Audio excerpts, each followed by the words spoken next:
जय श्री कृष्णा। आप सभी को श्रावण मास की कामिका एकादशी के पारण दिवस की ढेरों शुभकामनाएं। प्रिय भक्तों, आज के इस वीडियो में हम बात करेंगे कि कामिका एकादशी का पारण आपको कब करना है, किस विधि से करना है, क्या भोग लगाना है, क्या मंत्र है जो रहेगा पारण के लिए, बताएंगे पूजा विधि क्या रहेगी, इसमें कौन सी वो वस्तुएं हैं जो आपको आज इस एकादशी के पारण में अवश्य भगवान को चढ़ानी चाहिए, और भगवान को एकादशी के दिन दूध अवश्य पिलाइएगा। क्या डाल के दूध पिलाना है और क्यों पिलाना है उसके बारे में भी आपको बताएंगे। प्रिय भक्तों, ये जानकारी क्यों महत्वपूर्ण है? शास्त्र कहते हैं कि यदि किसी एकादशी का पारण, आपने एकादशी व्रत किया और उसका पारण सही विधि से ना किया जाए तो दोष लगता है। पारण ना किया जाए तो केवल 30% ही पुण्य प्राप्त होता है। आप सोचिए, आप पूरा व्रत कर रहे हैं, विधि विधान से निभा रहे हैं चीज़ों को, केवल 1-2 गलती करके आप अपना पुण्य व्यर्थ गवा देंगे, या अपना 70% जो पुण्य है उसको व्यर्थ गवा देंगे। आप एकादशी करते हैं इसलिए कि भगवान का आशीर्वाद प्राप्त हो, लेकिन आप अगर मेहनत के अनुसार फल ही प्राप्त ना करें तो क्या लाभ। इसीलिए पारण शास्त्रों में एकादशी व्रत में बहुत महत्वपूर्ण बताया गया है कि आपको सही विधि से, सही नियम से और सही समय पर पारण करना चाहिए। इस वीडियो में आपको पारण से संबंधित संपूर्ण जानकारी प्रदान की जाएगी, जिससे कि आप अपने एकादशी व्रत को सफल बना सकें। उससे जो पुण्य फल मिलना है वह संपूर्ण रूप से आपको प्राप्त हो। प्रत्येक एकादशी पर इसी उद्देश्य की पूर्ति के लिए हम आपके लिए एकादशी का पारण विशेष वीडियो बनाते हैं, जबकि इसकी जो उम्र है बड़ी कम होती है। आज हम वीडियो बनाएंगे, कल तक ये डेड हो जाएगा, लेकिन हम चाहते हैं कि हमारे जो दर्शक हैं, हमारे जो भगवान विष्णु के भक्त हैं, उनको सही जानकारी प्राप्त हो एटलीस्ट, जिससे कि वो अपने व्रत को सफल बना सकें। जानकारी आरंभ करें प्रिय भक्तों, उससे पहले आपसे निवेदन है कि भगवान की जानकारी से संबंधित ये महत्वपूर्ण वीडियो है जो बड़ी मेहनत से बनता है, तो कृपया वीडियो को एक बार लाइक अवश्य कर दीजिएगा। आपका एक लाइक हमारे लिए बड़ा महत्वपूर्ण होता है। भगवान श्री हरि का आशीर्वाद प्राप्त करने के लिए, अपने व्रत की सफलता के लिए कमेंट बॉक्स में अवश्य लिखिएगा जय श्री हरि या ओम नमो भगवते वासुदेवाय। आप देख रहे हैं देवभूमि ज्योतिष संस्थान का प्रतिष्ठित यूट्यूब चैनल देवभूमि धार्मिक। हम यहाँ पर सभी व्रत और त्योहारों की सही शास्त्रीय जानकारी प्रदान करते हैं। ज्योतिष शास्त्र और पंचांग के आधार पर आपको बताते हैं कि कौन सी तिथि कब है, मुहूर्त आदि कब है, कैसे व्रत करना है, कब व्रत करना है, क्या गलती आपको नहीं करनी है। इस प्रकार से संपूर्ण जानकारी अगर आप सही प्रकार से प्राप्त करना चाहते हैं, सही महात्म्य सुनना चाहते हैं, सही कथाएं सुनना चाहते हैं, तो कृपया चैनल को अभी सब्सक्राइब कीजिएगा। जब आप सब्सक्राइब का बटन दबाएंगे तो वहाँ एक घंटी का निशान भी बना हुआ आएगा, उसे अवश्य दबाइएगा, तभी आपको हमारे सारे वीडियो प्राप्त होंगे, अन्यथा आपसे जानकारी छूट जाएगी। तो कृपया चैनल को सब्सक्राइब करें और बेल आइकन को प्रेस करें। आइए प्रिय भक्तों, जानकारी आरंभ करते हैं। बात करते हैं कामिका एकादशी व्रत पारण की। आप सभी ने कामिका एकादशी का व्रत किया है 21 जुलाई को, इसका पारण आप करेंगे 22 जुलाई को। प्रिय भक्तों, आशा करते हैं आपने विधि विधान से पूजन कर लिया होगा। पूजन में संकल्प अवश्य करना था, और विधि विधान से पूजन हमने आपको वीडियो अपलोड किया था, उसके अनुसार आप पूजन कीजिएगा। पंचोपचार से पूजन करना था, दूर्वा दल अवश्य अर्पित करना था। इसके बाद आप नियमों के अनुसार दिन को व्यतीत कीजिए। नियमों में प्रमुख नियम है ब्रह्मचर्य का। ये चातुर्मास चल रहा है, श्रवण मास चल रहा है और एकादशी का दिन है। इसमें एक बड़े नियम का ध्यान रखना है, पर निंदा। किसी की निंदा आज के दिन करना बड़ा पाप है। आज के दिन किसी की निंदा नहीं करना। यूँ तो चातुर्मास महात्म्य कहता है कि पूरे चातुर्मास में इसको बड़ा पाप कहा गया है। चातुर्मास जब पिछली एकादशी पे भगवान शयन के लिए चले गए योग निद्रा में, तो आरंभ हो गया। ये चलेगा 2 नवंबर तक, देव उठनी एकादशी तक। चातुर्मास में पर निंदा बहुत बड़ा पाप कहा गया है। और फिर ये तो एकादशी का दिन है और श्रवण मास भी साथ में है, तो भूल के भी आज पर निंदा ना कीजिएगा, किसी और की निंदा ना कीजिएगा। कहीं ऐसा ना हो कि आप एकादशी का पुण्य तो कमाएं पर इधर से गवा दें। ब्रह्मचर्य और पर निंदा 2 बातों का विशेष ध्यान रखिएगा। किसी के साथ भेदभाव नहीं रखना, किसी के प्रति अपशब्दों का प्रयोग नहीं करना, अकारण क्रोध नहीं करना। भगवान के चरणों में मन को लगाते हुए शांत चित्त के साथ अपना दिन व्यतीत कीजिए। जो भी आपके दैनिक कार्यकलाप हैं उनको कीजिए। आप ऑफिस जाते हैं, व्यापार करते हैं या गृहिणी हैं, अपने अपने कामों को आराम से प्रसन्नता से कीजिए। आज प्रभु आपके घर में विराजमान है।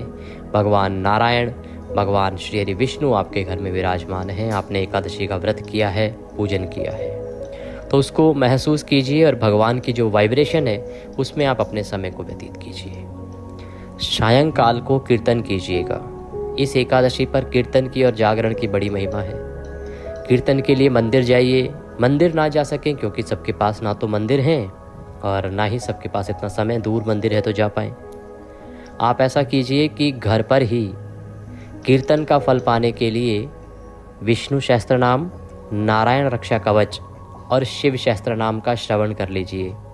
ये तीनों वीडियो हमने आपके लिए अपलोड किए हैं और आज तो हमने विशेष रूप से आपके लिए एक वीडियो बनाया है जो आपको कीर्तन का फल प्रदान करा देगा। इसमें हमने वही सब सामग्री रखी है जिसको सुनने से आपको कीर्तन का फल मिले। इस एक ही वीडियो में आपको शिव सहस्त्र नाम भी मिलेगा, नारायण रक्षा कवच भी मिलेगा, विष्णु सहस्त्र नाम भी मिलेगा, जो अवश्य सुनना चाहिए। ये एक ही वीडियो है, इसको सुन लीजिए, इससे आपको कीर्तन का फल प्राप्त हो जाएगा। वीडियो प्राप्त ना हो तो कमेंट बॉक्स में लिख के पूछ लीजिएगा, जानकारी और लिंक प्रदान कर देंगे। कीर्तन के साथ रात्रि को जितना हो सके जागरण कर पाएँ तो उत्तम है। जागरण की महिमा कही गई है। रात्रि काल को भगवान विष्णु को आप दुग्ध अर्पित कीजिएगा। आज की एकादशी पर दूध का भोग लगाइएगा और दूध में केसर डाल के भोग लगाइएगा। ये एक उपाय भी कर सकते हैं आप। जिनके जीवन में कठिनाइयां चल रही हैं उन्हें तो ये अवश्य ही करना चाहिए। जिनके जीवन में कठिनाइयां चल रही हैं उन्हें तो ये अवश्य ही करना चाहिए कि आज भगवान को केसर युक्त दूध से भोग लगाइए रात्रि काल में। जो आप रात्रि को डिनर के बाद जो भी आपका टाइम हो, 8 बजे कि 9 बजे, भगवान को भोग लगाइए मंदिर बंद करने से पहले। और भोग लगा के भगवान से अपनी प्रार्थना कीजिए। जो भी आपके जीवन के संकट हैं उनके निवारण के लिए इस एकादशी पर यह एक उपाय के रूप में भी किया जा सकता है। अवश्य करके देखिएगा, आपको लाभ प्राप्त होगा। इस प्रकार दिन को व्यतीत कीजिए। रात्रि को संभव है तो पृथ्वी पर शयन कीजिए। वैसे जागरण की महिमा कही गई है इस एकादशी पर। जागरण कर पाएँ तो उत्तम है, पृथ्वी पर शयन कर पाएँ तो उत्तम है। अगले दिन पारण होगा। पारण के लिए सुबह सूर्योदय से पहले आपको उठना चाहिए। पारण के लिए सूर्योदय से पहले उठ जाइएगा। उठने के बाद स्नान आदि कीजिएगा। स्नान आदि से निवृत्त होके सूर्य देव को जल दीजिए। आज के दिन ध्यान दीजिएगा, तुलसी पूजन नहीं होगा। भूल से भी तुलसी को जल नहीं देना, गलती से तुलसी का पत्ता ना टूट जाए। फिर से आपको बता दूं, क्योंकि वीडियो क्या है, हर बार सबके पास पहुंचता नहीं है। फिर हमारी बहुत सी माताएं, बहनें, बहुत से दर्शक हमारे लिखते हैं, पूछते हैं, पंडित जी इस दिन तो एकादशी का पूजन नहीं करते कि इस दिन तो कर लेते हैं। तो बता दूं कि द्वादशी के दिन भूल के भी तुलसी पूजन ना कीजिए। भूल के भी तुलसी का पत्ता ना तोड़िए। गलती से भी अगर ये सब हो जाता है, टूट जाता है, तो महापाप लगता है इस द्वादशी पे। ये पाप माता सीता को भी लगा था। गलती से उनको ज्ञात नहीं रहा कि आज द्वादशी है। वो उद्यान में चली गई पूजन करने। जैसे ही पूजन आरंभ करने ही वाली थी तभी उनको अचानक से याद आया कि आज तो द्वादशी है।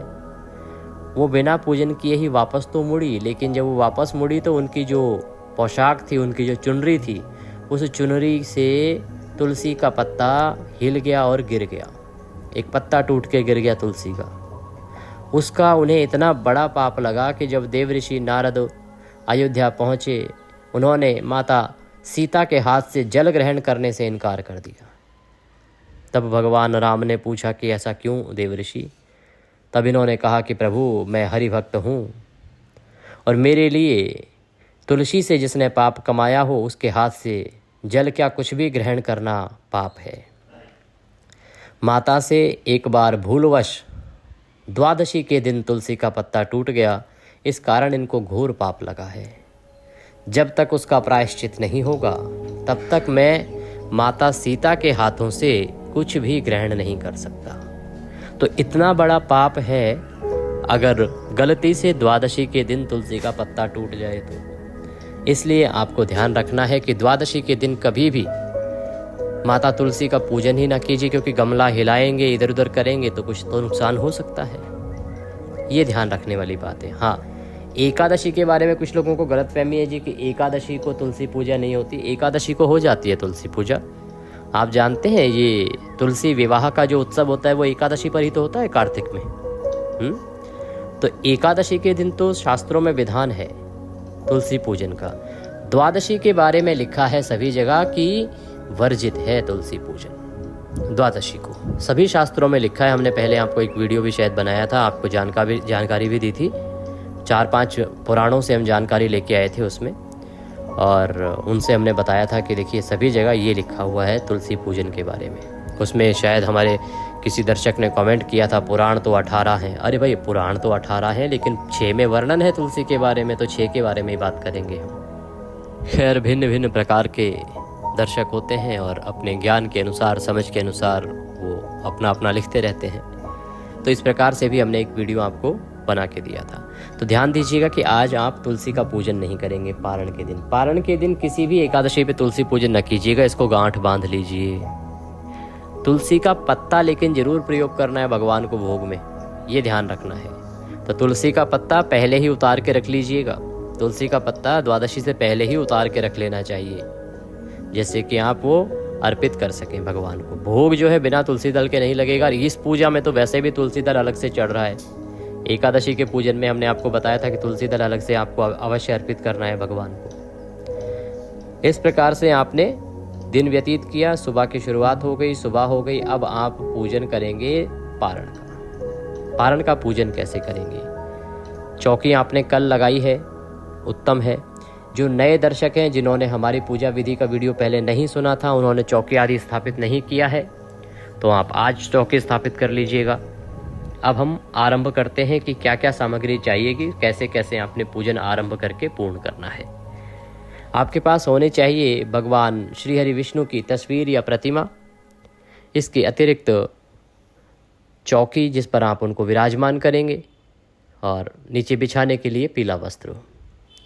रौली, मौली, पान सुपारी, लौंग, इलायची, धूप, दीप, नैवेद्य, फूलों की माला, इत्र, जनेऊ, पंचामृत, कच्चा दूध, दही, घी, शक्कर और गंगा जल, शहद नहीं। ध्यान दीजिएगा, एकादशी पे शहद प्रयोग नहीं होता है। आज सोमवार भी है, तो सोमवार के उसमें भी आपको भूल के भी शहद प्रयोग नहीं करना है। एकादशी सोमवार ही है। हमने अलग से वीडियो बना के इसलिए अपलोड किया था कि गलती से भी आप पंचामृत में शहद ना मिलाएं, क्योंकि शिवलिंग पर पंचामृत से अभिषेक होता है और अधिकतर लोगों को ज्ञात नहीं होगा, जानकारी नहीं होगी, तो उनसे दोष हो जाएगा। इसीलिए हमने आपको विशेष रूप से वीडियो अपलोड करके जानकारी दी थी। हाँ, हम लेट हो गए थे, एक दिन पहले ही हमने बताया। तो आगे का कर्तव्य आप दर्शकों का भी है कि आप उस वीडियो को आगे फॉरवर्ड करें, जिससे कि सभी लोगों तक जानकारी जल्दी से पहुँचे। सनातन धर्म को आगे प्रचार प्रसार करना है, तो इतना तो हमें करना ही चाहिए। साथ ही भगवान की जानकारी के सही वीडियो जो आते हैं उनको तो अवश्य हमें आगे फॉरवर्ड करना चाहिए, क्योंकि भगवान नारायण कहते हैं कि जितना आप प्रचार करेंगे मेरे पूजा पाठ का, उतना मैं कल्याण करूँगा। तो सारी सामग्री एकत्र कर लीजिए। सारी सामग्री एकत्र करके आसन लगा के बैठ जाइए, उत्तर दिशा की ओर मुख करके। एक तांबे का लोटा लीजिए और उसमें पहले गंगा जल भरिए, फिर उसमें शुद्ध जल भरिए। अगर आपने कल पूजन किया था तो जो आपकी पूजा की चौकी पर कल की सामग्री चढ़ी हुई है उसको वहाँ से उतार दीजिए। पुष्प मालाएं आदि हैं उनको हटा दीजिए। लोटा है तांबे का, उस जल को परिवर्तित कर दीजिए। ये जल आप आज तुलसा जी को अर्पित न कीजिएगा, द्वादशी है इसलिए। आप पीपल पे दे दीजिए या सूर्य देव को दे दीजिए, और उसमें शुद्ध जल अच्छे से मांझ के फिर पहले गंगा जल और फिर शुद्ध जल आदि भर लीजिए। इस प्रकार से आसन लगा के बैठ जाइए। अब सबसे पहले शुद्धिकरण करेंगे जो सामग्री है उस सब का, और जिस स्थान पर बैठकर आप पूजन कर रहे हैं उसका। तो एक फूल लीजिए और फूल के द्वारा जो लोटे में जल है ना उसको छींटे दीजिए सभी सामग्री पर, स्थान पर। इससे वह स्थान और सामग्री पवित्र हो जाएगी। ओम पवित्र हो पवित्रवांग सर्वांग वस्तांगतो पीवाम यह स्मरेत पुंडरीकाक्षं सवायंतरः शुचिः। ओम इस प्रकार से जल छींटे देके आपने स्थान का शुद्धिकरण किया है, सामग्री का शुद्धिकरण किया है। अब आप चौकी लगाइए, चौकी पर पीला वस्त्र बिछाइए, पीला वस्त्र बिछा के उसके ऊपर भगवान नारायण को विराजमान कीजिए, भगवान श्री हरि विष्णु की तस्वीर या प्रतिमा स्थापित कीजिए। उनके सीधे हाथ की ओर घी का दिया रखिए। अब साथ ही क्योंकि आज सावन के सोमवार का पारण दिवस भी है तो आप उसका भी पारण कर सकते हैं। अगर पारण करना है, पारण की पूजा करनी है तो भगवान शंकर की भी प्रतिमा या तस्वीर को वहाँ स्थापित कीजिए।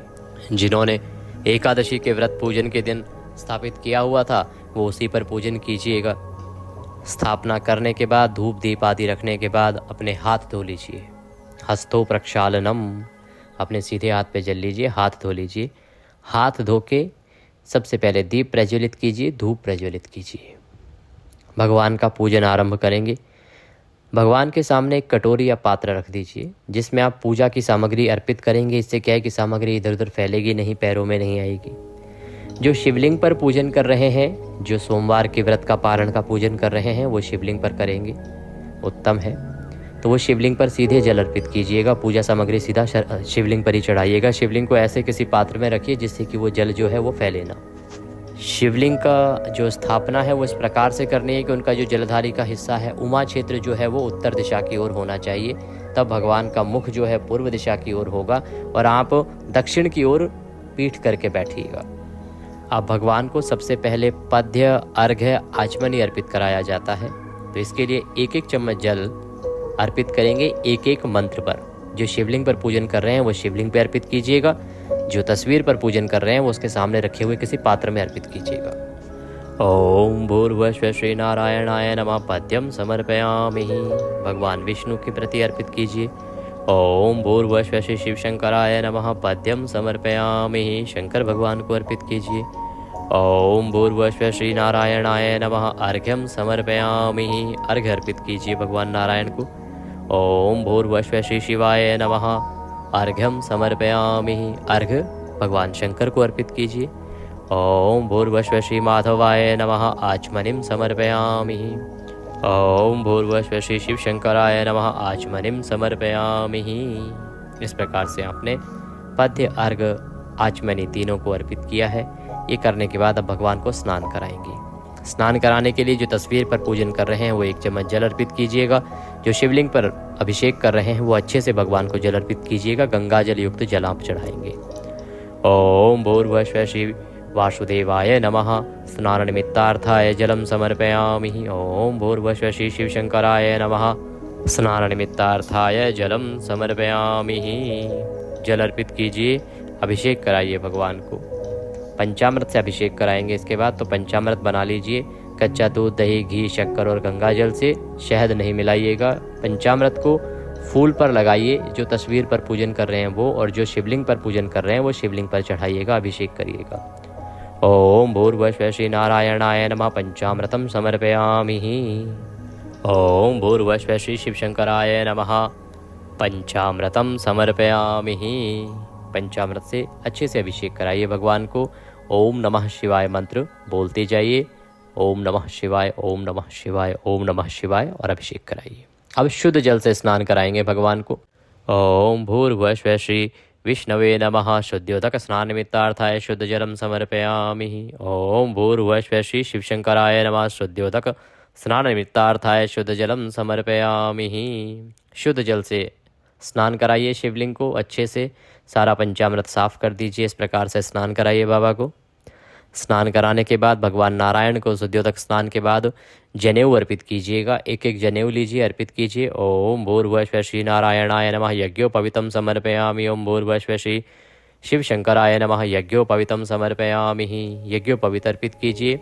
यज्ञोपवीत चढ़ाने के बाद वस्त्र अर्पित कीजिएगा। मौली का एक एक टुकड़ा तोड़िए और अर्पित कीजिए। ओम भूर्भुवः श्री वासुदेवाय नमः वस्त्रम समर्पयामि। ओम भूर्भुवः श्री शिव शंकराय नमः वस्त्रम समर्पयामि। वस्त्र के बाद भगवान को इत्र अर्पित कीजिए। फूल पर इत्र लगा लीजिए और अर्पित कीजिए। ओम भूर्भुवः श्री वासुदेवाय नमः इत्रम समर्पयामि। ओम भूर्भुवः श्री शिव शंकराय नमः इत्रम समर्पयामि। इत्र अर्पित कीजिए। इत्र के बाद भगवान को तिलक लगाइए। ओम भूर्भुवः श्री शिव शंकराय नमः तिलकम समर्पयामि। त्रिपुंड बनाइए भगवान को चंदन से और भगवान नारायण को रौली कुमकुम आदि से तिलक कीजिए। ओम भूर्भुवः वासुदेवाय नमः तिलकम समर्पयामि। तिलक के बाद भगवान को फूलों की माला पहनाइएगा, पुष्प अर्पित कीजिएगा। ओम भूर्भुवः श्री नारायणाय नमः पुष्पम समर्पयामि। ओम भूर्भुवः श्री शिव शंकराय नमः पुष्पम समर्पयामि। अब बिल्व पत्र आदि अर्पित करेंगे भगवान शंकर को। बिल्व पत्र की जो चिकनी सतह है वह भगवान के लिंग को स्पर्श करते हुए अर्पित कीजिएगा। ओम भूर्भुवः श्री शिव शंकराय नमः बिल्व पत्रम समर्पयामि। भांग धतूरा आदि अगर अन्य सामग्री भी है तो वो भी चढ़ाइएगा। बिल्व पत्र आपने अवश्य चढ़ाना है। बिल्व पत्र के बाद धूप दिखाइए, दीप दिखाइए। ओम भूर्भुवः श्री शिव शंकराय नमः वासुदेवाय नमः धूपम दर्शयामि दीपम दर्शयामि। धूप दिखाइए, दीप दिखाइए। नैवेद्य के रूप में मिठाई अर्पित कीजिए, मिठाई है तो, और फल है तो फल अर्पित कीजिए। ओम भूर्भुवः श्री शिव शंकराय नमः नैवेद्यम समर्पयामि। ओम भूर्भुवः श्री वासुदेवाय नमः नैवेद्यम समर्पयामि। नैवेद्य अर्पित कीजिए। नैवेद्य अर्पित करके भगवान को जलाचमनी कराइए। तो एक एक चम्मच जल लीजिए और दोनों पर छोड़ दीजिए, भगवान विष्णु के लिए और भगवान शंकर के लिए। आचमनी कराने के बाद तांबूल अर्पित किया जाता है। तो पान का पत्ता लीजिए, उसमें 2 लौंग, 2 इलायची और 1 सुपारी रखिए और वह भगवान को अर्पित कीजिए। ओम भूर्भुवः श्री वासुदेवाय नमः तांबूलम समर्पयामि। ओम भूर्भुवः श्री शिव शंकराय नमः तांबूलम समर्पयामि। अब आप भगवान विष्णु को तुलसी दल अर्पित करेंगे। तुलसी का एक पत्ता लीजिएगा, वो भगवान को अर्पित कीजिएगा। इस एकादशी व्रत पूजन और पारण व्रत पूजन में तुलसी दल बड़ा ही अनिवार्य है। यह आपको हाथ में लेके भगवान से प्रार्थना करनी है कि हे प्रभु, मैं ये तुलसी दल आपको अर्पित कर रहा हूँ, मेरी ये मनोकामना है, आप इसे पूर्ण कीजिएगा। आप कुछ भी मांगना चाहते हैं वह मांग सकते हैं इसके माध्यम से। ये चढ़ाना अवश्य, अगर आपको कुछ ना भी मांगना हो तो भी आप चढ़ा दीजिएगा। ओम भूर्भुवः श्री नारायणाय नमः तुलसी दलम समर्पयामि। अब दुर्वांकुर अर्पित कीजिए। दुर्वा आपने अवश्य चढ़ानी है नारायण को। चातुर्मास की सभी एकादशियों पर दुर्वा का महत्व है। दुर्वा लीजिए, दुर्वा अर्पित कीजिए भगवान को। ओम भूर्भुवः श्री नारायणाय नमः दुर्वांकुरम समर्पयामि। अब भगवान को दक्षिणा अर्पित करेंगे। दक्षिणा में जो भी अर्पित करना चाहते हैं आप, वह भगवान शंकर को, भगवान विष्णु को अर्पित कीजिए।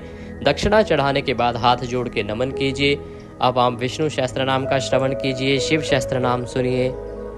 पारण के दिन आपको तुलसी जी की कथा सुननी चाहिए, वह भी हम आपके लिए अपलोड करेंगे। सुनने के बाद आरती कीजिए। आरती के बाद भोग लगाएंगे, तो भोग की थाली सजा लीजिए। भोग में आज के दिन मखाने की खीर बनाते हैं, उत्तम है, कल्याणकारी है। आप पीले चावल का भोग भी लगा सकते हैं, या घर में जो भी सात्विक भोजन बना हो जिसमें लहसुन प्याज आदि ना डला हो उसका भोग लगा सकते हैं। भोग की थाली सजाइए, उसमें तुलसी का पत्ता रखिए। भगवान से पर्दा करके भोग के लिए निवेदन कीजिए कि प्रभु आए, प्रसाद पाएं। मंत्र हम यहाँ से पढ़ देते हैं। ओम नाभ्यः आशीदंतरिक्षं शिष्णुः जोः समवर्ततः पद्भ्यां भूमिर्देशां श्रोत्रां तथा लोकं अकल्पयनहम्। इस प्रकार से 2 बार ताली बजाइए, पर्दा हटा दीजिए, जलाचमनी कराइए, जल लीजिए, थाली के चारों तरफ घुमा के छोड़ दीजिए हाथ जोड़ के, और वह थाली उठा लीजिए, बाकी प्रसाद में मिला दीजिए। आपने भगवान को भोग लगाया। अब पुष्पांजलि अनिवार्य प्रक्रिया है, इसको अवश्य कीजिएगा। पुष्पांजलि के लिए हाथ में पुष्प लीजिए, भगवान से प्रार्थना कीजिए। आवाहनम न जानामि विसर्जनम पूजम चैवम न जानामि क्षम्यतां परमेश्वरः। हे प्रभु, ना हम आवाहन जानते हैं, न पूजन जानते हैं, न विसर्जन जानते हैं। हम तो अज्ञानी जीव हैं। जैसी बन पड़ी है वैसी सेवा आपके श्री चरणों की है। इसमें जाने अनजाने में हमसे कोई गलती, कोई त्रुटि, कोई भूल हो गई हो तो उसे क्षमा कीजिएगा। प्रभु, आपको अर्पित करने के लिए हमारे पास कुछ नहीं है। तन मन धन सब आप ही का है। हमारे पास क्या है?